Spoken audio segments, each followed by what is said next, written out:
আমারটা শেয়ার করে দিও। সুপ্রিয় শিক্ষার্থী, আসসালামু আলাইকুম। কৃষি বিশ্ববিদ্যালয় কলেজের অনলাইন ক্লাস কার্যক্রমে তোমাদের সকলকে স্বাগতম। আজকে আমি তোমাদের প্রথম অধ্যায়ের 4th নম্বর লেকচার নিয়ে হাজির হয়েছি। আজকে আমাদের টপিক হচ্ছে শ্রেণীবিন্যাসের যে 3টা ভিত্তি আমাদের বাকি ছিল, অর্থাৎ গত ক্লাসে আমরা যে শ্রেণীবিন্যাসের ভিত্তিগুলো পড়েছিলাম সেই ভিত্তিগুলো থেকে আমাদের 3টা টপিক বাদ ছিল। একটা হচ্ছে খণ্ডায়ন, আরেকটা হচ্ছে অঞ্চলায়ন, আরেকটা হচ্ছে নটুকোট। আমরা আজকে এই 3টি বিষয় নিয়ে আলোচনা করার চেষ্টা করব। আর তার আগে আমাকে একটু এনশিওর করো তোমরা আমার ভয়েসটা ঠিকঠাক মতো শুনতে পাচ্ছ কি না, আর আমাকে স্পষ্টভাবে দেখতে পাচ্ছ কি না। প্লিজ তোমরা আমাকে কমেন্টের মাধ্যমে একটু এনশিওর করো। আর একটা বিষয় হচ্ছে যে তোমরা যেখান থেকে যে সেকশন থেকে আমাদের লাইভ অংশগ্রহণ করেছো তারা অবশ্যই কমেন্টস বক্সে তোমাদের ক্লাস রুল এবং সেকশন উল্লেখ করবে। আর আমাকে স্পষ্টভাবে দেখতে পাচ্ছ কিনা, প্লিজ তোমরা আমাকে কমেন্টের মাধ্যমে একটু এনশিওর করবে।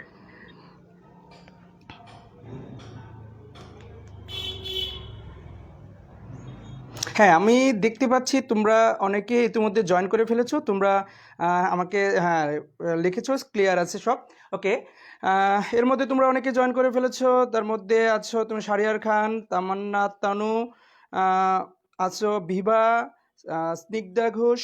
হ্যাঁ, অনেকে তোমরা জয়েন করে ফেলছো। আমরা আবার পরে তোমাদের কমেন্টসগুলো পরে দেখবো ইনশাল্লাহ। তার আগে আমরা একটু দেখবো। দেখো, আমি এখানে একটা জিনিস লিখে রেখেছি, কারণ তোমরা আমাকে অনেক সময় আমাকে একটা কোশ্চেন করে থাকো, স্যার বায়োলজিতে ভালো নম্বর পেতে আমাদের কি করতে হবে, কিভাবে পড়তে হবে। আসলে অ্যাকচুয়ালি বায়োলজিতে ভালো নম্বর পেতে হলে চিত্রভিত্তিক প্রশ্নোত্তরের বিকল্প নেই। দ্যাট মিনস আমি বলতে চাচ্ছি যে বায়োলজিতে তুমি যদি ভালো মার্কস পেতে চাও তাহলে যে সকল প্রশ্নগুলোর মধ্যে চিত্র আছে সেই চিত্রগুলো সুন্দর করে উপস্থাপন করে তুমি যদি ডিটেইললি বর্ণনা করো তাহলে অবশ্যই সেখানে ফুল মার্কস পাওয়া সম্ভব। ওকে, আশা করি ব্যাপারটা ক্লিয়ার তোমাদের কাছে। চলো আমরা সরাসরি আজকে পড়ায় চলে যাই। আমরা গত ক্লাসে আলোচনা করেছিলাম শ্রেণীবিন্যাসের ভিত্তিগুলো নিয়ে। আমরা বলেছিলাম যে প্রতিসাম্যতা কি, আমরা বলেছিলাম ব্রুনীয় স্তর কি, আমরা বলেছিলাম কি বলে যে আরও যে কয়েকটা টপিক ছিল, আমরা এই সব বিষয় নিয়ে আলোচনা করেছিলাম। তো আজকে আমরা খণ্ডায়ন, অঞ্চলায়ন এবং নটুকোট এই বিষয়গুলো নিয়ে তোমাদের ডিটেলস আলোচনা করার চেষ্টা করব। তোমরা প্লিজ একটু মনোযোগ সহকারে আমাদের ক্লাসগুলো একটু শুনবে, এবং যদি তোমাদের কোনো কোশ্চেন থাকে অবশ্যই কমেন্টস বক্সে আমাদের কোশ্চেন করে জানাবে। আমরা চেষ্টা করব সেই কোশ্চেনগুলো আনসার দেওয়ার জন্য। ওকে, তাহলে চলে যাই প্রথমত যে খণ্ডায়ন ব্যাপারটা।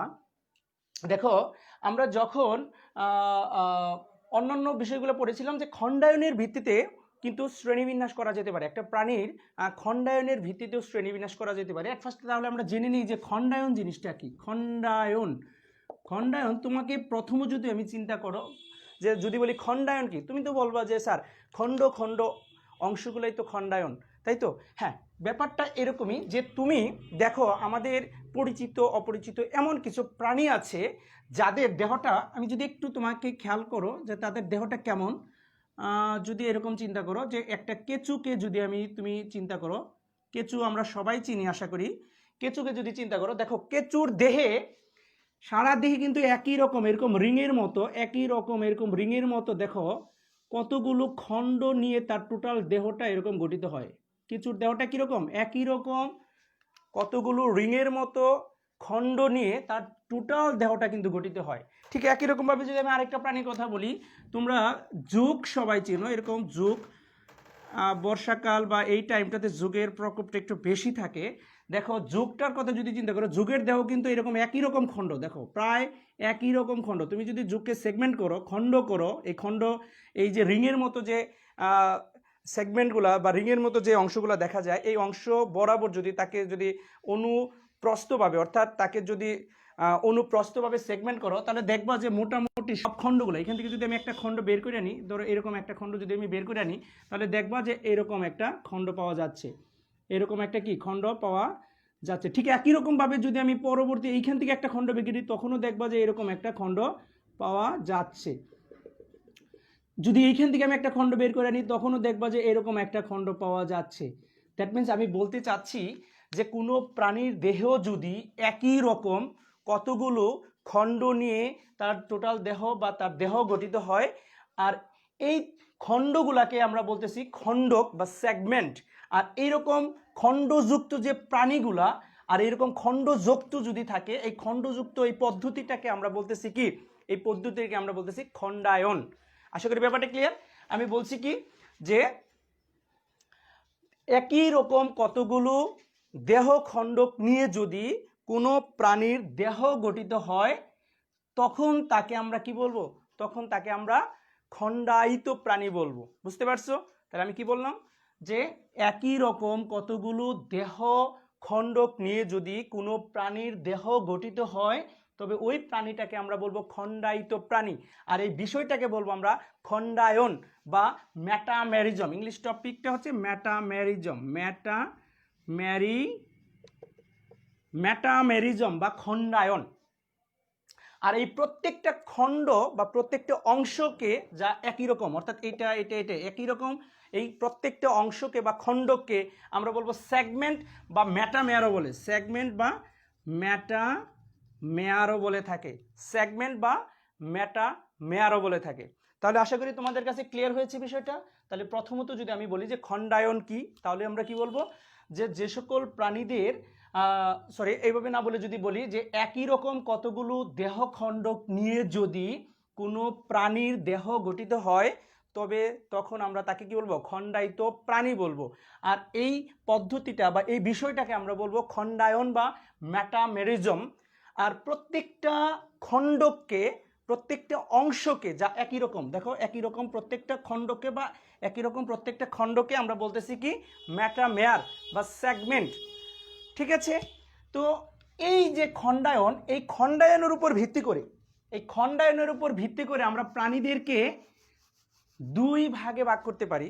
সহজ কথা, একটা হচ্ছে খণ্ডায়িত প্রাণী আর একটা হচ্ছে অখণ্ডায়িত প্রাণী। তাহলে এই খণ্ডায়নের উপর ভিত্তি করে প্রাণীদেরকে কয় ভাগে ভাগ করা যেতে পারে বলো তো?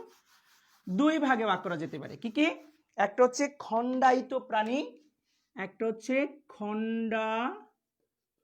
খণ্ডায়িত প্রাণী, আরেকটা হচ্ছে কি অখণ্ডায়িত প্রাণী, অখণ্ডায়িত প্রাণী। তাহলে খণ্ডায়িত প্রাণী কারা? যে সকল প্রাণীদের দেহ একই রকম কতগুলো অংশ বা খণ্ডক বা সেগমেন্ট নিয়ে গঠিত হয় তাদেরকে আমরা বলবো খণ্ডায়িত প্রাণী। যেমন উদাহরণ হিসেবে আমরা কেঁচুর কথা বলেছিলাম, কেঁচুর কথা বলেছিলাম। এটার বৈজ্ঞানিক নাম আমরা জানি যে মেটাফেরিপুস্থমা, মেটাফেরিপুস্থমা কেঁচু। আমরা যুগের কথা বলেছি, যোগ, আমরা সবাই চিনি যোগ, যুগের বৈজ্ঞানিক নাম আমরা জানি হিরোডো। ঠিক আছে? এরকম আরো প্রাণী আছে, জেলাস আছে, এরকম আরো প্রাণী আছে, এরা সবাই কি খণ্ডায়িত প্রাণী। অর্থাৎ আমি বলতে চাচ্ছি যে সাধারণত অ্যানিলিডা পর্বভুক্ত প্রাণী, এরা সবাই অ্যানিলিডার পর্বভুক্ত প্রাণী। এই অ্যানিলিডা পর্বভুক্ত প্রাণীরা সবাই অ্যানিলিডা, এই পর্বভুক্ত সকল প্রাণীরাই হচ্ছে খণ্ডায়িত প্রাণী। আশা করি ক্লিয়ার সবার কাছে। তাহলে খণ্ডায়িত প্রাণী কারা বললাম? যে সকল প্রাণীদের দেহ একই রকম কতগুলো সেগমেন্ট বা খণ্ড নিয়ে গঠিত হয় সেই সকল প্রাণীদেরকে আমরা খণ্ডায়িত প্রাণী বলি। আরেকটাও হচ্ছে ভাগ হচ্ছে অখণ্ডায়িত প্রাণী। স্বাভাবিকভাবে যে সকল প্রাণীদের দেহটা এরকম একই রকম খণ্ড নিয়ে গঠিত না, যেমন গোলকৃমিকে তুমি চিন্তা করো, দেখো গোলকৃমিকে যদি চিন্তা করো, তোমার গোলকৃমিটা যদি এরকম হয়, গোলকৃমির দেহে কিন্তু ওইরকম কোনো খণ্ড নাই। অর্থাৎ গোলকৃমির এইখান থেকে যে অংশটা বের করবা, এখান থেকে ওই অংশটা বের করলেও দেখতে একই রকম মনে হলেও কিন্তু স্বাভাবিকভাবে এর ভিতরের অংশবিশেষ বা অঙ্গ প্রত্যঙ্গ কিন্তু একই রকম পাওয়া যাবে না। তাহলে এই ক্ষেত্রে এই প্রাণীটাকে কিন্তু আমরা খণ্ডায়িত প্রাণী বলতে পারি না। তাহলে এই প্রাণীটা কি হবে তখন? অখণ্ডায়িত প্রাণী। তার মানে দেখো দেখতে দুইটা প্রায় আমি একই রকমই আঁকানোর চেষ্টা করলাম, একটা হচ্ছে কেঁচু আর একটা হচ্ছে গোলকৃমি। তাহলে কেঁচুর দেহে কিন্তু একই রকম রিংয়ের মতো একই রকম কতগুলো দেহখণ্ডক নিয়ে তার দেহটা গঠিত হয়েছে, এই জন্য তাকে আমি খণ্ডায়িত প্রাণী বলতেছি। আর অখণ্ডায়িত প্রাণী দেহটাকে যদি এরকম খণ্ডে খণ্ডে বিভক্ত করে একই রকম খণ্ড না পাওয়া যায় তবে তাকে আমরা কি বলবো? অখণ্ডায়িত প্রাণী বলবো। আশা করি ক্লিয়ার তোমাদের কাছে। এবার আসো খণ্ডায়িত প্রাণীদের ক্ষেত্রে আবার খণ্ডায়িত প্রাণীরাও আবার দুই রকমের হতে পারে, বা খণ্ডায়ন শব্দটা দুই রকম হতে পারে। একটা হচ্ছে প্রকৃত খণ্ডায়ন, একটা হচ্ছে কি প্রকৃত খণ্ডায়ন, আরেকটা হচ্ছে অপ্রকৃত খণ্ডায়ন। অপ্রকৃত খণ্ডায়ন। তাহলে খণ্ডায়ন কয় প্রকার? খণ্ডায়ন দুই রকমের হতে পারে। খণ্ডায়ন কয় রকম হতে পারে? দুই রকমের হতে পারে। একটা হচ্ছে প্রকৃত খণ্ডায়ন, আরেকটা হচ্ছে কি অপ্রকৃত খণ্ডায়ন। এখন প্রকৃত খণ্ডায়ন বিষয়টা কি? প্রকৃত খণ্ডায়ন বিষয়টা হচ্ছে যে সকল প্রাণীদের, দেখো আমি যে কেঁচু আঁকাইছিলাম একটু আগে, যে কেঁচুর কথা বলতেছিলাম, দেখো এই কেঁচুর কথা বলো। প্রকৃত খণ্ডায়নটা হচ্ছে এরকম যে বাহ্যিকভাবেও খণ্ডায়িত, অর্থাৎ দেখতে বাহ্যিকভাবে দেখলেও তাকে খণ্ডায়িতই মনে হবে। তুমি দেখবা কেঁচু যদি ভালোভাবে লক্ষ্য করো, দেখবা কেঁচুর বাহির দিয়ে বহিত্বক যে আছে, এই বহিত্বকে সুন্দর রিংয়ের মতো কতগুলো সেগমেন্ট, রিংয়ের মতো কতগুলো অংশ বিশেষ এইভাবে তার দেহটা গঠিত হয়েছে। এটা বাহ্যিকভাবেও তাকে দেখে খণ্ডায়িত মনে হয়। অর্থাৎ সে বাহ্যিকভাবেও যদি খণ্ড করো তাহলে বাইরের যে অংশ বিশেষগুলো তাও একই রকম থাকবে। ঠিক একই রকমভাবে ভিতরেও, অর্থাৎ এই খণ্ডটার বাইরের এই খণ্ডটা আর এই খণ্ডটা যদি চিন্তা করো, অর্থাৎ এইখান থেকে একটা খণ্ড বের করলাম, এইখান থেকে একটা খণ্ড বের করলাম, তাহলে এই যে দুইটা খণ্ড যে হলো, এই দুইটা খণ্ড বাহ্যিকভাবেও যেরকম একই রকম হবে, অভ্যন্তরীণভাবেও যদি অঙ্গ প্রত্যঙ্গ থাকে, এই অভ্যন্তরীণভাবেও একই রকম অঙ্গ প্রত্যঙ্গ এর উপস্থিতি থাকবে। অর্থাৎ যে খণ্ডায়নে বা যে সকল খণ্ডায়নে বাহ্যিক এবং অভ্যন্তরীণ উভয়ভাবেই বা উভয় দিক থেকেই খণ্ডায়িত হবে বা খণ্ডায়িত মনে হবে বা খণ্ডায়ন থাকবে, ওই সকল বা ওই রকম খণ্ডায়নকে বলা হবে প্রকৃত খণ্ডায়ন। আশা করি ব্যাপারটি ক্লিয়ার। তাহলে কি বললাম? যে সকল প্রাণীদের বাহ্যিক এবং অভ্যন্তরীণভাবে প্রত্যেক খণ্ডে একই রকম অংশবিশেষের উপস্থিতি বা অঙ্গ প্রত্যঙ্গের উপস্থিতি থাকবে, তাদেরকে আমরা বলবো প্রকৃত খণ্ডায়ন। অর্থাৎ প্রকৃত খণ্ডায়ন বলতে আমরা অ্যানিলিডা পর্বটাকে আমরা প্রকৃত খণ্ডায়ন হিসেবে চিহ্নিত করে থাকি। অ্যানিলিডা, এই অ্যানিলিডা পর্বের সকল প্রাণীরাই খণ্ডায়িত এবং তা হচ্ছে প্রকৃত খণ্ডায়ন। অর্থাৎ অ্যানিলিডা পর্বের একটা বৈশিষ্ট্য হিসেবে আমি বলতে পারি যে অ্যানিলিডা পর্বের প্রাণীরা কি প্রকৃত খণ্ডায়িত প্রাণী, অর্থাৎ প্রকৃত খণ্ডায়ন অ্যানিলিডার একটা বৈশিষ্ট্য। এবার যদি আসো যে স্যার তাহলে অপ্রকৃত খণ্ডায়ন আবার কাদের মধ্যে আছে? অপ্রকৃত খণ্ডায়ন ব্যাপারটা হচ্ছে যে খণ্ডায়িত কিন্তু বাহ্যিকভাবে খণ্ডায়িত হলে আবার দেখা যায় অভ্যন্তরীণভাবে খণ্ডায়িত না, আবার অভ্যন্তরীণভাবে খণ্ডায়িত মনে হলেও বাহ্যিকভাবে খণ্ডায়িত না।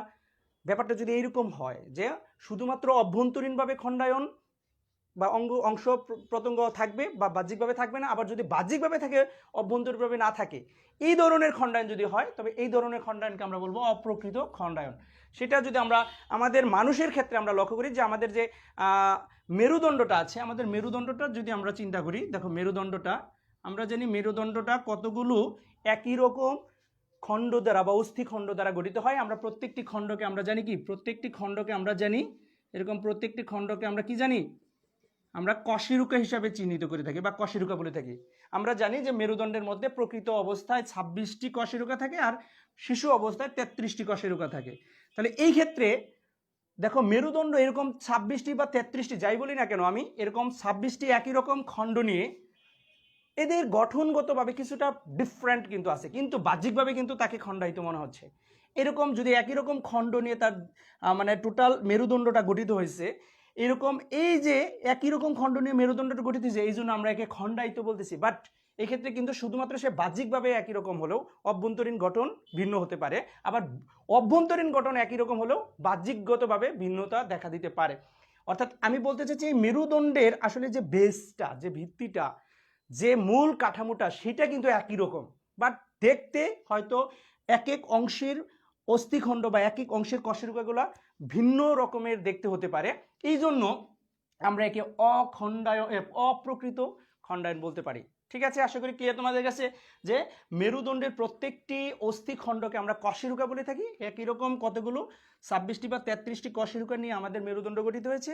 তাহলে এই বিষয়টা যেহেতু আমি বলছি এর মূল ভিত্তিটা, এর মূল বেসটা, অর্থাৎ এর গাঠনিক কাঠামোটা একই রকম, বাট দেখতে হয়তো একটু ভিন্ন রকম, বাহ্যিকভাবে দেখতেটা ভিন্ন রকম হতে পারে, এই জন্য এদেরকে আমরা কি বলতেছি, অপ্রকৃত খণ্ডায়ন বলতেছি। তাহলে প্রকৃত এবং অপ্রকৃত খণ্ডায়নের যে উদাহরণ বা যে বিষয়টা তোমাদের কাছে ক্লিয়ার হয়েছে আশা করি। তাহলে আমরা কি পাইলাম যে খণ্ডায়নের উপর ভিত্তি করে প্রাণীদেরকে দুই ভাগে ভাগ করা যায়, একটা হচ্ছে খণ্ডায়িত প্রাণী আর একটা হচ্ছে অখণ্ডায়িত প্রাণী। অর্থাৎ খণ্ডায়িত প্রাণী কারা? যাদের দেহটাকে কি করা যায়, একই রকম কতগুলো খণ্ড নিয়ে দেহ গঠিত হয় তাদেরকে খণ্ডায়িত প্রাণী বলি।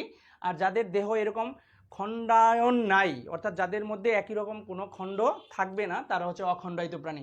আবার খণ্ডায়িত প্রাণীদেরকে আবার আমি বলছি দুই রকমের হতে পারে, একটা হচ্ছে প্রকৃত খণ্ডায়ন আর একটা হচ্ছে অপ্রকৃত খণ্ডায়ন। প্রকৃত খণ্ডায়ন বাহ্যিক এবং অভ্যন্তরীণভাবে যদি একই রকম হয় তাহলে সেটাকে আমরা বলবো প্রকৃত খণ্ডায়ন। আর শুধুমাত্র বাহ্যিকগতভাবে আবার শুধুমাত্র অভ্যন্তরীণগতভাবে যদি খণ্ডায়িত হয় তবে তাকে আমরা বলবো অপ্রকৃত খণ্ডায়ন। আশা করি ক্লিয়ার সবার কাছে। এবারে আমরা দ্বিতীয় একটা টপিকে চলে যাই যে অঞ্চলায়ন ব্যাপারটা কি। অঞ্চলায়ন বা স্টেগমেটাইজেশন, অঞ্চলায়নকে আমরা ইংলিশে বলি স্টেগমেটাইজেশন। অঞ্চলায়ন, অঞ্চলায়ন বা টেগমেটাইজেশন, টেগমাটাইজেশন, অঞ্চলায়ন বা টেগমাটাইজেশন। তাহলে অঞ্চলায়ন বা টেগমাটাইজেশন আবার জিনিসটা কি?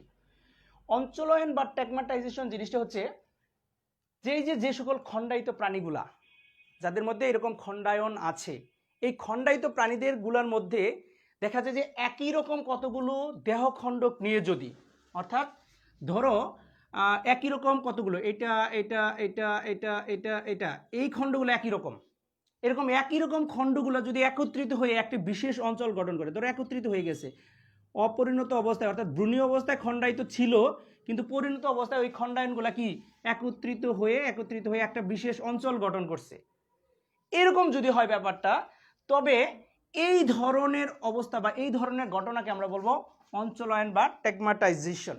অর্থাৎ কি বলতে চাচ্ছি যে একই রকম কতগুলো দেহখণ্ডক নিয়ে যদি, একই রকম কতগুলো দেহখণ্ডক একত্রিত হয়ে যদি বা রূপান্তরিত হয়ে যদি বা একত্রিত হয়ে যদি এক এক বিশেষ বিশেষ অঞ্চল গঠন করে থাকে, তখন আমরা তাকে কি বলবো, অঞ্চলায়ন বা টেগমেটাইজেশন বলবো।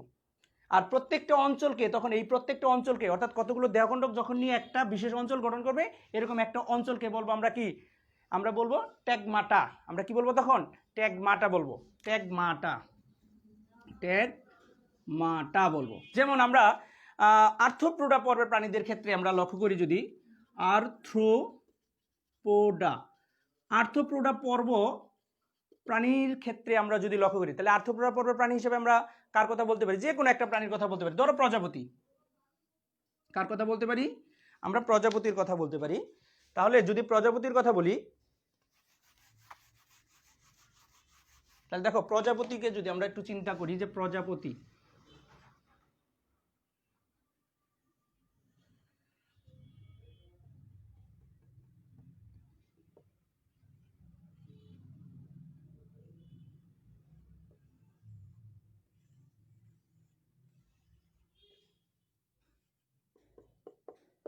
দেখো আমি একটু স্বাভাবিকভাবে চিত্রটা একটু আঁকানোর চেষ্টা করলাম যে প্রজাপতির ক্ষেত্রে তুমি চিন্তা করো যদি, যে এই প্রজাপতির ক্ষেত্রে দেখো এই যে প্রথম যে অংশটা এটাকে আমরা বলি মস্তক অঞ্চল, পরবর্তী যে অংশটা এটাকে বলে বক্ষ অঞ্চল, পরবর্তী যে অংশটা এটাকে বলে আমরা উদর অঞ্চল।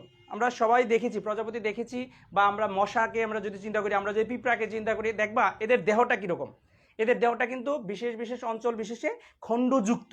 সেক্ষেত্রে আমরা প্রজাপতির যে ক্লাসটা আছে এটা ক্রাস্টাসিয়া, এই ক্রাস্টাসিয়া সরি প্রজাপতির ক্লাসটা হচ্ছে ইনসেক্টা। এই ইনসেক্টা ক্লাসের অর্থাৎ আর্থ্রোপোডা পর্বের ইনসেক্টা ক্লাসের প্রাণীদের ক্ষেত্রে আমরা দেখি যে এর মস্তক,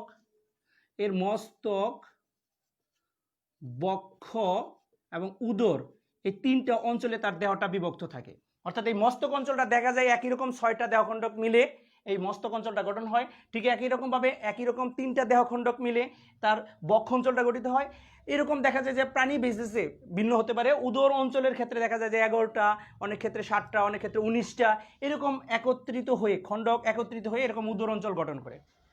তাহলে এই যেরকম একই রকম দেখো উদরের যে খণ্ডগুলো একত্রিত হয়েছে, দেখা যায় এখান থেকে এই খণ্ডগুলো মোটামুটি একই রকম ছিল, ভ্রূণীয় অবস্থায় একই রকম ছিল। ঠিক একই রকমভাবে বক্ষ অঞ্চল যে গঠিত হয়েছে, বক্ষ অঞ্চল 3টা খণ্ডক মিলে যে গঠিত হয়েছে, কি ভ্রূণীয় অবস্থায় এই 3টা খণ্ডক দেখতে একই রকম ছিল বা একই রকম অংশ বিশেষ ছিল। ঠিক একই রকমভাবে মস্তক অঞ্চলেরও এই একই রকম 6টি দেহখণ্ডক বা 6টি অংশ মিলে এরকম মস্তক অঞ্চল গঠন করেছে।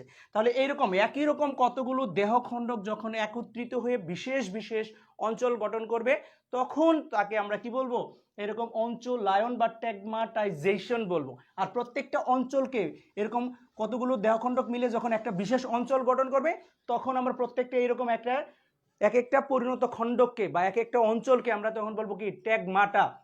পরীক্ষার মধ্যে অনেকবার আসে যে ট্যাগমাটা বলতে কি বোঝায় বা ট্যাগমাটা কি, তাহলে আমরা আশা করি পারবো। অনেক সময় আসে অঞ্চলায়ন কাকে বলে, অঞ্চলায়ন বলতে কি বোঝায়, আশা করি আমরা পারবো। তাহলে এই অঞ্চলায়নের ভিত্তিতেও আমরা প্রাণীদেরকে শ্রেণীবিন্যাস করতে পারি, অর্থাৎ যে সকল প্রাণীদের মধ্যে অঞ্চলায়নের উপস্থিতি থাকবে তারা হচ্ছে অঞ্চলায়ন বিশিষ্ট প্রাণী বা ট্যাগমাটাইজেশন অন্তর্ভুক্ত, আর যাদের মধ্যে থাকবে না তারা হচ্ছে সাধারণত অঞ্চলায়নের বাইরে, অর্থাৎ অঞ্চলায়ন তো হবে না, ট্যাগমাটাইজেশন হবে না। বুঝতে পারছো? তাহলে এই অঞ্চলায়নের ভিত্তিতেও প্রাণীদেরকে আমরা কি করতে পারি, প্রাণীদেরকে আমরা ভাগ করতে পারি বা চিহ্নিত করতে পারি বা আলাদা করতে পারি বা শ্রেণীবিন্যাস করতে পারি। আশা করি তোমাদের কাছে ক্লিয়ার হয়েছে। তোমাদের বিষয়গুলো নিয়ে কারো কোনো কোশ্চেন থাকলে আমাকে অবশ্যই ইনবক্স করো, ইনবক্সে অবশ্যই জেনে নিতে পারো। ঠিক আছে, আমি একটু ইনবক্স চেক দিতে চাই যে তোমরা কে কে আছো এই পর্যায়ে আমাদের সাথে।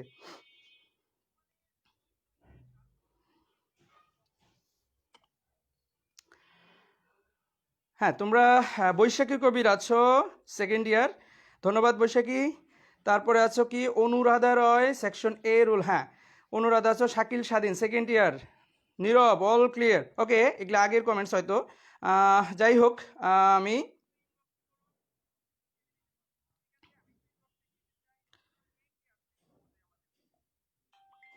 ট্যাগমাটা, হ্যাঁ ট্যাগমাটা ব্যাপারটা কোশ্চেন মার্ক দিয়েছো, মানে ট্যাগমাটা ব্যাপারটা কি ক্লিয়ারলি বুঝো নাই যে ট্যাগমাটা কি? হ্যাঁ, ট্যাগমাটা হচ্ছে, আমি বলছি তোমাদের যে ট্যাগমাটা বিষয়টা কি। ট্যাগমাটা হচ্ছে যে একই রকম কতগুলো দেহখণ্ডক একত্রিত হয়ে যখন যে অঞ্চলটা গঠন করবে, যে বিশেষ অঞ্চলটা গঠন করবে, সেই অঞ্চলটা হচ্ছে ট্যাগমাটা। আশা করি ক্লিয়ার।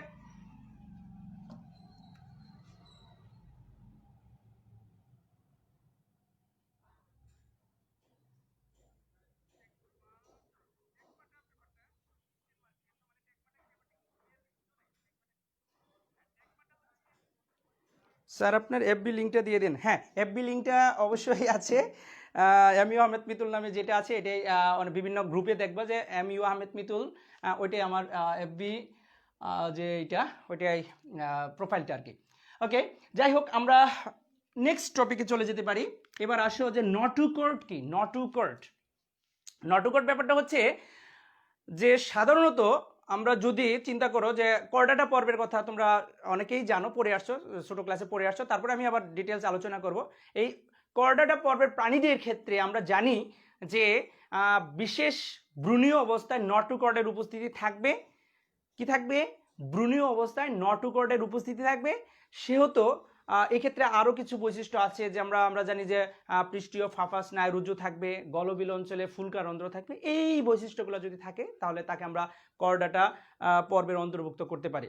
যাই হোক, এক্ষেত্রে আমরা যদি বলি যে নটুকর্ডটা আসলে কি, তাহলে নটুকর্ডটা হচ্ছে আসলে এই যে কর্ডাটা পর্বের অন্তর্ভুক্ত প্রাণীদের দেহ কাঠামো গঠনকারী একটি স্থিতিস্থাপক দণ্ডাকৃতির অংশ বিশেষ, যা তাকে কি করবে, দেহ কাঠামো গঠনে সহায়তা করবে। আর এই যে নটুকর্ডটার উৎপত্তিটা কোত্থেকে? নটুকর্ডের উৎপত্তি হচ্ছে মেসোডার্ম। আমরা যখন ভ্রূণীয় স্তর পড়েছিলাম তখন ত্রিস্তর বা ট্রিপ্লোপ্লাস্টিক প্রাণীদের ক্ষেত্রে কিন্তু বলেছিলাম অ্যাক্টোডার্ম, মেসোডার্ম, এমডোডার্ম, এবং বলেছিলাম যে এই সকল স্তর থেকে বিভিন্ন অংশ বিশেষ বা অঙ্গ প্রত্যঙ্গ সৃষ্টি হয়। সেহেতু এই যে মেসোডার্ম, তৃতীয় নম্বর মানে মাঝের যে স্তরটা ছিল মেসোডার্ম, এই মেসোডার্ম স্তর থেকে উদ্ভূত কোষ দ্বারা গঠিত মেসোডার্ম স্তর থেকে বা ভ্রূণীয় মেসোডার্ম স্তর থেকে, এই ভ্রূণীয় স্তর হচ্ছে মেসোডার্ম, এই ভ্রূণীয় মেসোডার্ম স্তর থেকে উদ্ভূত কোষ দ্বারা গঠিত দেহ কাঠামো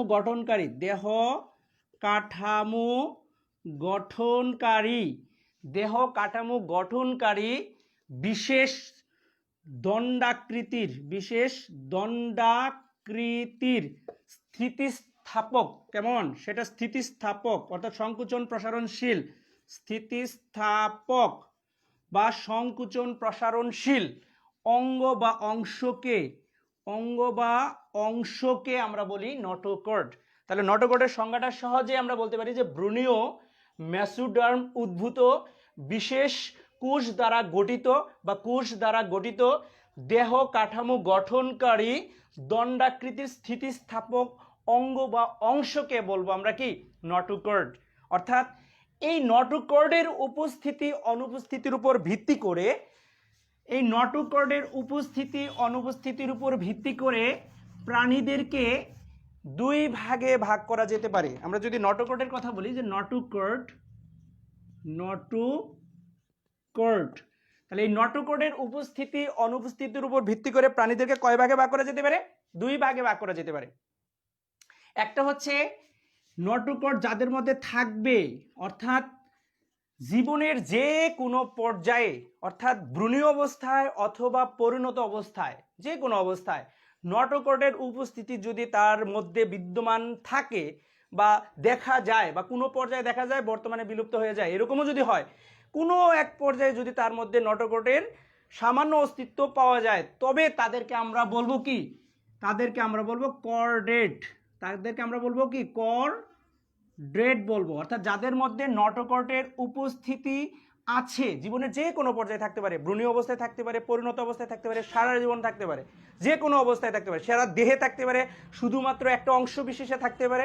তার মানে দেহের মধ্যে নটোকর্ডের উপস্থিতি জীবনের কোনো এক পর্যায়ের উপস্থিতি থাকলেই তখন তাকে আমরা কি বলবো? কর্ডেট বলবো। তখন তাদের আমরা কি বলবো? কর্ডেট বলবো।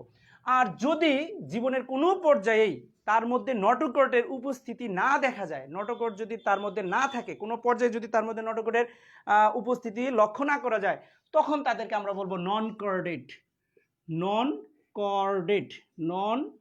কর্ডেট। তার মানে নটোকর্ড এর উপস্থিতি অনুপস্থিতির উপর ভিত্তি করে আমরা প্রাণীদেরকে দুই ভাগে ভাগ করতে পারি। কয় ভাগে ভাগ করতে পারি? দুই ভাগে ভাগ করতে পারি। কি কি? একটা হচ্ছে কর্ডেট আর একটা হচ্ছে নন কর্ডেট। কর্ডেট কারা? যে সকল প্রাণীদের জীবনের যে কোনো পর্যায়ে, ভ্রূণীয় পর্যায়ে হোক আর পরিণত পর্যায়ে হোক আর সারা জীবন হোক, যে কোনো পর্যায়ে যদি নটোকর্ডের উপস্থিতি থাকে তবে তাকে আমরা বলবো কর্ডেট। আর যদি নটোকর্ডের উপস্থিতি না থাকে তখন তাকে আমরা বলবো কি? নন কর্ডেট। আশা করি ক্লিয়ার। তাহলে এই নটোকর্ডের উপস্থিতি অনুপস্থিতির উপর ভিত্তি করে প্রাণীদেরকে দুই ভাগে ভাগ করতেছি, একটা হচ্ছে কর্ডেট আর হচ্ছে নন কর্ডেট। তাহলে নটোকর্ডটা কি? আমরা ইতিমধ্যে জেনে ফেলেছি যে নটোকর্ড হচ্ছে, ধরো যদি চিত্রের মাধ্যমে দেখি নটোকর্ডটা কীরকম হতে পারে। নটোকর্ডটা মোটামুটি এরকম হতে পারে, দেহ কাঠামো গঠনকারী এরকম যদি হয়, দেহ কাঠামো গঠনকারী, ঠিক আছে, এরকম দণ্ডাকৃতির স্থিতিস্থাপক একটা অংশ বিশেষ, যা উৎপত্তিটা থেকে, যার উৎপত্তি হচ্ছে ভ্রূণীয় মেসোডার্ম থেকে। তাহলে ভ্রূণীয় মেসোডার্মের যে কোষগুলো আছে এই কোষগুলো থেকে, তাহলে ভ্রূণীয় মেসোডার্ম কোষ উদ্ভূত দেহ কাঠামো গঠনকারী স্থিতিস্থাপক দণ্ডাকৃতির অংশকে আমরা বলবো নটোকর্ড। আর এই নটোকর্ডের উপস্থিতির উপর ভিত্তি করে দুই ভাগে ভাগ করতেছি। যার মধ্যে নটোকর্ডটা আছে তাকে বলতেছি কর্ডেট, আর যার মধ্যে নেই, যার মধ্যে কি নেই, তাকে বলতেছি কি? নন কর্ডেট। তাহলে এই কর্ডেট এবং নন কর্ডেট প্রাণীদেরকে আমরা যদি একটু দেখতে চাই যে কারা কর্ডেট কারা নন কর্ডেট, আমরা জানি প্রাণী জগতের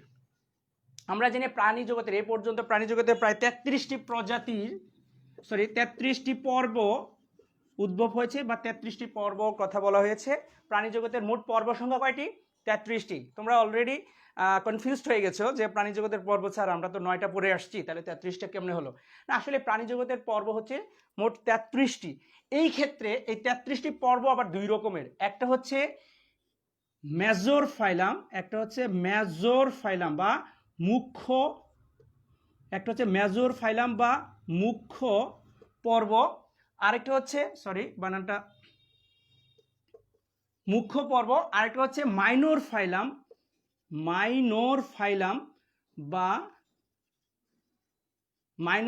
বা গৌণ পর্ব। ঠিক আছে, এই পর্বগুলোকে, অর্থাৎ প্রাণী জগতের যে আমি পর্বগুলো বলতেছি, মোট পর্ব হচ্ছে 33টি। এই 33টি পর্বকে আমরা দুই ভাগে ভাগ করতে পারি বা দুই ভাগে বর্ণনা করতে পারি। একটা হচ্ছে মেজর ফাইলাম হিসেবে আর একটা হচ্ছে মাইনর ফাইলাম হিসেবে। এই ক্ষেত্রে আমরা যে 9টি পর্বের কথা জানি, অ্যাকচুয়ালি তারা হচ্ছে মেজর ফাইলাম। এই 33টি পর্বের মধ্যে 9টি পর্ব হচ্ছে, 9টি হচ্ছে কি? মেজর ফাইলাম। আর বাকি 24টি পর্ব হচ্ছে মাইনর ফাইলাম বা গৌণ পর্ব। এবার যদি আমি তোমাকে বলি তাহলে মেজর ফাইলাম জিনিসটা আবার কি?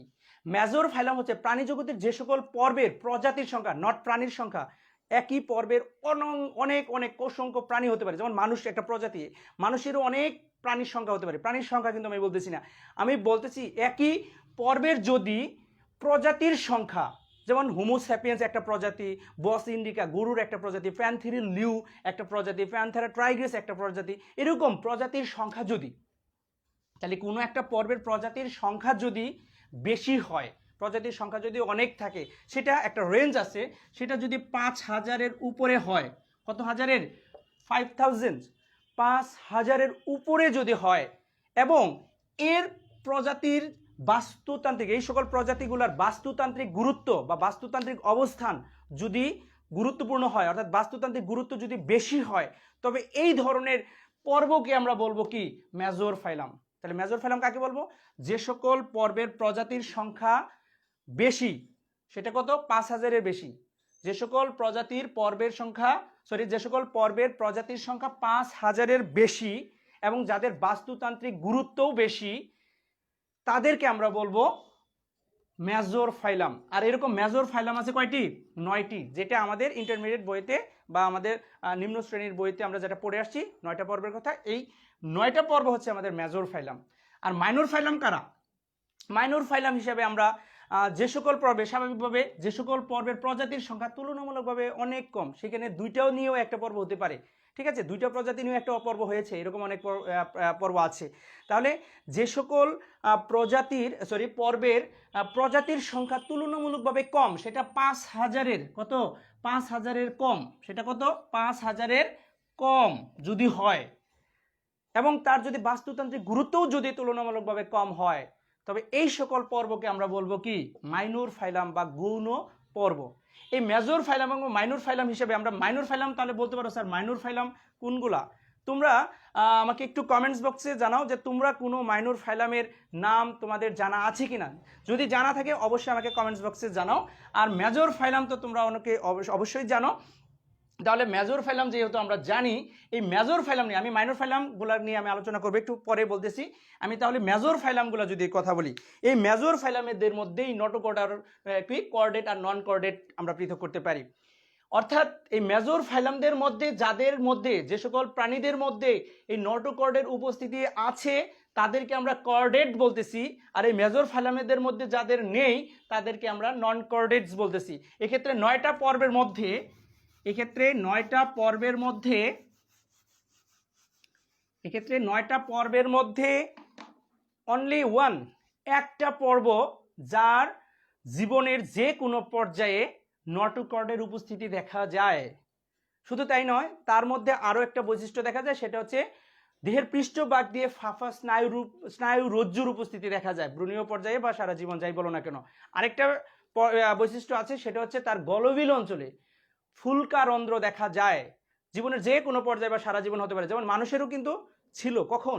ভ্রূণ অবস্থায় ছিল। বর্তমানে কিন্তু মানুষের এই গলবিল ফুলকা রন্ধ্র কিন্তু বিলুপ্ত, ঠিক আছে। যাই হোক, এরকম এই বৈশিষ্ট্যগুলো যার মধ্যে আছে, দ্যাট মিনস আমি শুধু একটা বৈশিষ্ট্যকে যদি বলি যে নটোকর্ড, এই 9টা পর্বের মধ্যে নটোকর্ড যার মধ্যে আছে তারাই হচ্ছে কর্ডেটস। আর এরকম একটা পর্ব আছে, সেটা তোমরা সবাই জানো, যে সবচেয়ে উন্নত পর্ব যেটা, অর্থাৎ 9 নম্বর যে পর্বটা, সেটা হচ্ছে সবচেয়ে উন্নত পর্ব। এই 9 নম্বর পর্বটাই হচ্ছে আমাদের কর্ডেটস, অর্থাৎ করডাটা পর্বের অন্তর্ভুক্ত যে প্রাণীগুলো আছে, করডাটা, এই করডাটা পর্বের অন্তর্ভুক্ত যে প্রাণীগুলো আছে তারা সবাই কি? কর্ডেট। অর্থাৎ এই করডাটা পর্বের অন্তর্ভুক্ত প্রাণীদের জীবনের যে কোনো পর্যায়ে বা সারা জীবন নটোকর্ড এর উপস্থিতি বিদ্যমান থাকবে, ঠিক আছে। সেটা পরিণত অবস্থায় পরিণত হতে পারে, রূপান্তরিত হতে পারে, বিলুপ্ত হতে পারে, হোক, সমস্যা নাই, কিন্তু জীবনের যে কোনো পর্যায়ে থাকলেই হলো, তবেই সে কি? করডাটা পর্বের অন্তর্ভুক্ত হবে। তার মানে 9টা পর্বের মধ্যে সবচেয়ে উন্নত যে পর্বটা, অর্থাৎ 9 নম্বর যে পর্বটা, এই পর্বটার নাম হচ্ছে কি? করডাটা। আর এই করডাটা পর্বের প্রাণীদের মধ্যেই মূলত এই নটোকর্ডের উপস্থিতি বিদ্যমান। আর অন্য কোনো পর্বের মধ্যে এই ধরনের নটোকর্ডের উপস্থিতি থাকে না, বিদায় এরা কি?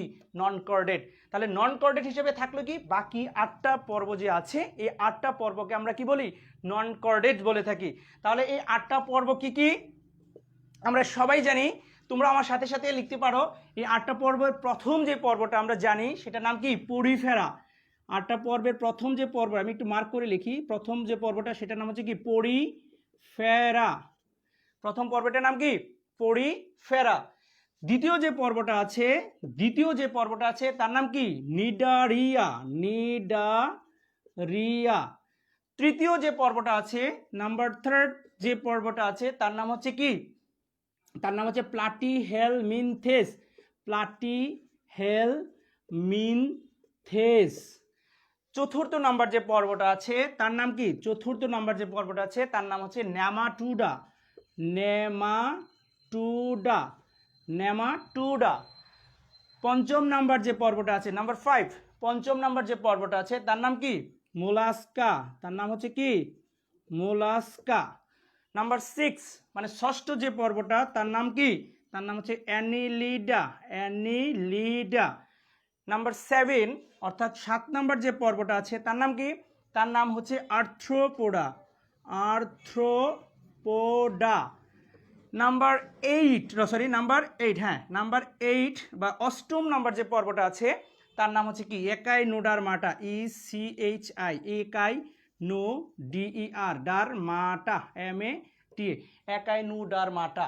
তার মানে এই যে 8টা পর্ব আমি লিখেছি এগুলো কিন্তু সিরিয়ালি লিখতে হবে। কেন সিরিয়ালি লিখতে হবে এবং কেন সিরিয়ালি জানতে হবে? কারণ এই পর্বগুলো আসলে একটা সিকোয়েন্স মেনটেন করছে, একটা থেকে আরেকটা উন্নত। এক্ষেত্রে আমরা প্রথম যে পর্বটা লিখেছি পরিফেরা, এই পরিফেরা পর্বের যে বৈশিষ্ট্যগুলো আছে তার চাইতে উন্নত বৈশিষ্ট্য হচ্ছে নিডারিয়া পর্ব প্রাণীদের। ঠিক একই রকমভাবে নিডারিয়ার চাইতে উন্নত বৈশিষ্ট্য হচ্ছে প্লাটিহেলমিনথেসদের। প্লাটিহেলমিনথেসদের চাইতে উন্নত হচ্ছে কারা, নেমাটোডা। নেমাটোডার চাইতে উন্নত মোলাস্কা। মোলাস্কার চাইতে উন্নত অ্যানিলিডা। অ্যানিলিডার চাইতে উন্নত আর্থ্রোপোডা। আর্থ্রোপোডার চাইতে উন্নত হচ্ছে একাইনোডারমাটা। আর একাইনোডারমাটাদের চাইতে উন্নত কে, কর্ডাটা। এই জন্যই কিন্তু আমি বলছি ধারাবাহিকতায় সবচেয়ে উন্নত কারা, সবচেয়ে উন্নত হচ্ছে কর্ডাটা পর্বের প্রাণীরা। তাহলে এই 9টা পর্বের মধ্যে অনুন্নত, সবচেয়ে অনুন্নত কারা, পরিফেরা পর্বের প্রাণীরা। আর এই পর্বগুলোর চেয়েও অনুন্নত কারা, এই যে একটু আগে যেটা মাইনর ফাইলাম বলেছিলাম, এই মাইনর ফাইলামরা। তাহলে তোমরা মাইনর ফাইলাম সম্বন্ধে কেউ কোনো আনসার লিখেছো কিনা আমি একটু দেখতে চাচ্ছি, তোমরা কমেন্ট করছো কিনা আমি একটু দেখে নেই যে মাইনর ফাইলাম সম্বন্ধে তোমাদের কারো কোনো ধারণা আছে কিনা।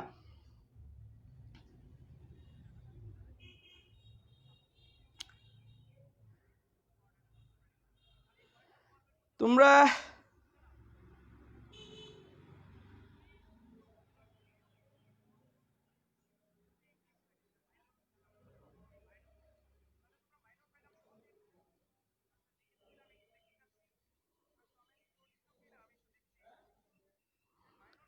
তোমরা মাইনর ফাইলামদের নিয়ে কোনো কোশ্চেন আমি নেই, আনসার করো নাই। আচ্ছা যাই হোক, হ্যাঁ না করে স্বাভাবিক, কারণ তোমাদের তো আগে পড়ো নাই এজন্য লেখো নাই। যাই হোক, আমি যেটা বলতে চাচ্ছি যে এই যে মেজর ফাইলাম, এই 9টা পর্ব মেজর ফাইলামদের চাইতে অনুন্নত, কিন্তু আমি বলতেছি অনুন্নত কিন্তু মাইনর কি মাইনর ফাইলামরা। তাহলে মাইনর ফাইলাম কারা, তোমাদের দু একটার যদি কথা বলি, যে তোমরা অনেক সময় নাম শুনেছো কিন্তু জানো না আসলে ব্যাপারটা কি। তোমরা রুটিফেরার নাম শুনেছো, রুটিফেরা, তোমরা রুটিফেরার নাম শুনেছো। তোমরা হেলিওজোয়ার নাম শুনেছো, হেলিওজোয়া। তোমরা হেলিওজেনার নাম শুনেছো। তোমরা টেনুফোরার নাম শুনেছো, টেনুফোরার নাম শুনেছো, টেনুফোরার নাম শুনেছো। তোমরা কি মেসোজোয়ার নাম শুনেছো, মেসোজোয়া। এই যে পর্বগুলোর নাম শুনেছো শুধু, কখনো এদের এতটা গুরুত্ব দেখো নাই। তুমি স্বাভাবিকভাবে দেখো শুধু নাম শুনেছো, এদের গুরুত্ব পাও নাই। তাহলে তোমরা স্বাভাবিকভাবে বুঝে ফেলেছো যে এদের গুরুত্ব তুলনামূলকভাবে কম এবং এদের প্রজাতির সংখ্যা কম, এই জন্য এরা মাইনর ফাইলাম। বুঝতে পারছো? এইরকম প্রায় 24টা পর্ব আছে। এই 24টা পর্ব আর এই মেজর ফাইলামে আছে 9টা পর্ব, মোট 33টা পর্ব আছে প্রাণী জগতে। তাহলে প্রাণী জগতের মোট পর্ব কয়টি? প্রাণী জগতের মোট পর্ব হচ্ছে 33টি। তার মধ্যে মেজর ফাইলাম কি, মেজর ফাইলাম হচ্ছে 24টি। কোনগুলা? এই যে কি ট্যানুফোরা, তারপরে রুটিফেরা, হেলিওজোয়া, মেসোজোয়া, এরকম আছে, প্ল্যাকোজোয়া, এরকম অনেক পর্ব আছে যেগুলো হচ্ছে কি সাধারণত মাইনর ফাইলাম হিসেবে আমরা জানি। আর এই সকল মাইনর ফাইলামদের প্রজাতির সংখ্যা তুলনামূলকভাবে কম, এবং সেটা কি 2 থেকে শুরু করে সেটা 5000-এর চেয়ে কম। আর 5000-এর চেয়ে উপরে, 5000 থেকে 5000-এর উপরে যদি হয় তখন তাকে আমরা কি বলি, তখন তাকে আমরা সাধারণত কি বলে, মেজর ফাইলাম বলে থাকি। আর এই মেজর ফাইলামদের মধ্যে সবচেয়ে বেশি প্রজাতি আছে আমরা জানি কি, আর্থ্রোপোডা পর্বভুক্ত প্রাণীদের ক্ষেত্রে। এই ক্ষেত্রে প্রায় দেখেছি কি প্রায় 90,000-এর উপরে, প্রায় 90,000-এর উপরেও। কিছু কিছু বইয়ের মধ্যে আরেকটু ডিফারেন্ট আছে, 8 লক্ষের কথাও আছে। আসলে এটা 90,000 মানে এটাকে স্পেসিফিকলি বলা হয়ে থাকে যে আর্থ্রোপোডা পর্বের প্রাণীদের প্রজাতির সংখ্যা সবচেয়ে বেশি, এই জন্য এটাকে বৃহৎ পর্ব বলা হয়ে থাকে। প্রাণী জগতের সবচেয়ে বৃহৎ পর্ব কোনটি? আর্থ্রোপোডা। আর মেজর ফাইলামদের মধ্যে কম পর্ব প্রজাতি আছে কি? একাইনোডার মাটারদের ক্ষেত্রে, একাইনোডা মাটারদের ক্ষেত্রে এটা 5000 বা তার চাইতে সামথিং একটু বেশি, 6000 এর কাছাকাছি এরকম, ঠিক আছে। তাহলে মোটামুটি যদি আমরা কথা বলি যে মোটামুটি মেজর ফাইলাম হিসেবে আমরা কয়টা পর্বের কথা জানি? আমরা মেজর ফাইলাম হিসেবে 9টা পর্বের কথা জানি। এই 9টা পর্বের আমরা প্রত্যেকটারই বৈশিষ্ট্য আলাদা আলাদাভাবে পড়বো, আগামী ক্লাসে গিয়ে পড়বো, ঠিক আছে। তার আগে আমরা কি জানতে হবে? তার আগে আমাদের জানতে হবে এই মেজর ফাইলামগুলো আমাদের কিভাবে জানতে হবে? আমাদের সিরিয়ালি জানতে হবে। কেন? আমি বলছি যে একটা পর্বের সাথে আরেকটা পর্ব উন্নত। তোমাদের কোশ্চেন হয়, কিভাবে কোশ্চেন হয়? এখান থেকে বলে যে দুইটা পর্ব উল্লেখ করে দিল যে নেমাটোডা এবং অ্যানিলিডা পর্বভুক্ত প্রাণীদের মধ্যে কারা উন্নত, কোন পর্বের প্রাণীরা উন্নত, তোমার সপক্ষে যুক্তি দেখাও। তাহলে স্বাভাবিকভাবে তোমার যদি সিরিয়ালটা জানা থাকে সেহেতু তুমি স্বাভাবিকভাবে বুঝে ফেলবা যে নেমাটোডার চেয়ে অ্যানিলিডা পর্বের প্রাণীরা উন্নত। কিভাবে? নেমাটোডার যে বৈশিষ্ট্যগুলো আছে সেগুলো যদি আমি একটু উল্লেখ করি, আর যদি অ্যানিলিডার বৈশিষ্ট্যগুলো উল্লেখ করি, তাহলে দুই বৈশিষ্ট্যের কম্প্যারিজন করে, দুই বৈশিষ্ট্যের তুলনা করে আমরা দেখতে পাই যে অ্যানিলিডা পর্বের প্রাণীরা নেমাটোডা পর্বের প্রাণীদের থেকে উন্নত। তাহলে এইভাবে আনসারগুলো করতে পারবো। ঠিক একই রকমভাবে অনেক সময় বলে যে করডাটা প্রাণী জগতের সবচেয়ে উন্নত প্রাণী, কেন? ব্যাখ্যা করো। তাহলে করডাটা পর্বের প্রাণীদের যে বৈশিষ্ট্যগুলো আছে সেই বৈশিষ্ট্যগুলো অন্য কোনো পর্বের প্রাণীদের মধ্যে নেই, এবং অন্য পর্বের প্রাণীদের বৈশিষ্ট্যের তুলনায় করডাটা পর্বের প্রাণীদের বৈশিষ্ট্য তুলনামূলকভাবে কেমন? উন্নত। এবং সেই বৈশিষ্ট্যগুলো কি? এইরকম। আর এদের বৈশিষ্ট্যগুলো কি? এইরকম। সো তখন আমরা কি করতে পারবো? কম্পেয়ার করে, আমরা তুলনা করে আমরা বলতে পারবো যে করডাটা পর্বের প্রাণীরা সবচেয়ে উন্নত। তাহলে আশা করি আমরা ব্যাপারটা ক্লিয়ার হয়ে গেছি যে প্রাণী জগতে যে মেজর ফাইলামগুলো আছে এই মেজর ফাইলামদের মধ্যে নটোকর্ডের উপস্থিতি যাদের আছে তারা হচ্ছে কর্ডেট, আর নটোকর্ডের উপস্থিতি যাদের নেই তারাই হচ্ছে নন কর্ডেট। এবার নন কর্ডেট হিসেবে আমরা 8টা পর্বের কথা জানি মেজর ফাইলামদের মধ্যে: Porifera, Cnidaria, Platyhelminthes, nematoda, mollusca, Annelida, arthropoda এবং একাইনোডার মাটা। এই 8টি পর্ব হচ্ছে নন কর্ডেটস। এদের কারো কি নেই? জীবনের কোনো পর্যায়ে নটোকর্ডের উপস্থিতি থাকবে না। আর শুধুমাত্র এই কর্ডেটদের নটোকর্ডের উপস্থিতি দেখা যায়। এই কর্ডেটদের কথা যদি আমি আরেকটু আসি, এই কর্ডেটদের মধ্যে আবার দেখা যায় এই নটোকর্ডটা আবার উপস্থিতি কখন, কিভাবে, কখন রূপান্তরিত হয়েছে কিনা, বর্তমানে আছে কিনা, ভবিষ্যতে ছিল কিনা, অর্থাৎ নটোকর্ডের উপস্থিতি, অনুপস্থিতির সময়কাল, রূপান্তর, এর উপর ভিত্তি করে করডাটাদেরকে অর্থাৎ কর্ডেটদেরকে বা করডাটা পর্বকে, আমরা যদি করডাটা পর্বের কথা বলি, করডাটা পর্বকে, করডেট মানেই হচ্ছে কি? করডাটা পর্বের প্রাণী, করডাটা পর্বের প্রাণী। অনেক সময় তোমার কোশ্চেন হয় যে করডেটস কি? তাহলে আমরা কি বলবো? যে করডাটা পর্বের অন্তর্ভুক্ত প্রাণী যাদের জীবনের যে কোনো পর্যায়ে নটোকর্ডের উপস্থিতি থাকবে তারাই হচ্ছে করডেটস। আর যদি বলি নন করডেটস কি, কি বলবো তাহলে? যে সকল প্রাণীদের জীবনের কোনো পর্যায়ে নটোকর্ডের উপস্থিতি থাকবে না তারাই হচ্ছে নন করডেটস। এক্ষেত্রে করডাটা পর্বের অন্তর্ভুক্ত প্রাণীদেরকে আবার কি নটোকর্ডের অবস্থান, নটোকর্ডের প্রকৃতি, এর উপর ভিত্তি করে 3টা উপপর্বে, এটা হচ্ছে পর্ব, ফাইলাম, এটা হচ্ছে কি? পর্ব। এই করডাটা পর্বটাকে নাম্বার 9 যে পর্বটা, উন্নত যে পর্বটা, এই পর্বটাকে আবার এই করডাটার কিসের উপর ভিত্তি করে? প্রকৃতির উপর ভিত্তি করে, স্থায়িত্বকালের উপর ভিত্তি করে 3টা ভাগে বা 3টা উপপর্বে, সাব ফাইলামে ভাগ করা যায়। 3টা উপপর্বে ভাগ করা যায়। 3টা কিসে ভাগ করা যায়? উপপর্বে ভাগ করা যায়। উপপর্ব একটা হচ্ছে কি? Urochordata, Urochordata. আরটা হচ্ছে কি? আরটা হচ্ছে সেফালোকর্ডাটা, CEPHA, সেফালোকর্ডাটা। আরটা হচ্ছে কি? আরটা হচ্ছে ভার্টিব্রাটা, ভার্টিব্রাটা। আমি বলতে চাচ্ছি যে এই করডাটা পর্বটাকে কিসের উপর ভিত্তি করে? এই নটোকর্ডের স্থায়িত্বকালের উপর ভিত্তি করে 3 ভাগে ভাগ করা যায়। একটা হচ্ছে ইউরোকর্ডাটা, আর হচ্ছে সেফালোকর্ডাটা, আর হচ্ছে ভার্টিব্রাটা। অর্থাৎ ইউরোকর্ডাটাদের নটোকর্ডটি শুধুমাত্র ভ্রূণীয় অবস্থায় লেজে অবস্থান করে, সারা দেহে থাকে না এবং পরিণত অবস্থায় বিলুপ্ত হয়ে যেতে পারে। এই প্রাণীদেরকে বলবো আমরা ইউরোকর্ডাটা।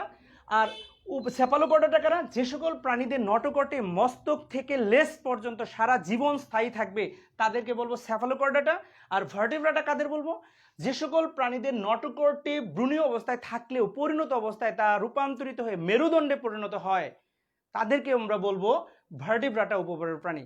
এই বিষয়গুলো নিয়ে আমরা ডিটেলস আলোচনা করব সামনের ক্লাসগুলোতে।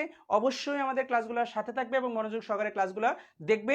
তোমাদের সামনের ক্লাসের আমন্ত্রণ জানিয়ে আজকে এখানেই আমরা বিদায় নিচ্ছি। ধন্যবাদ সবাইকে।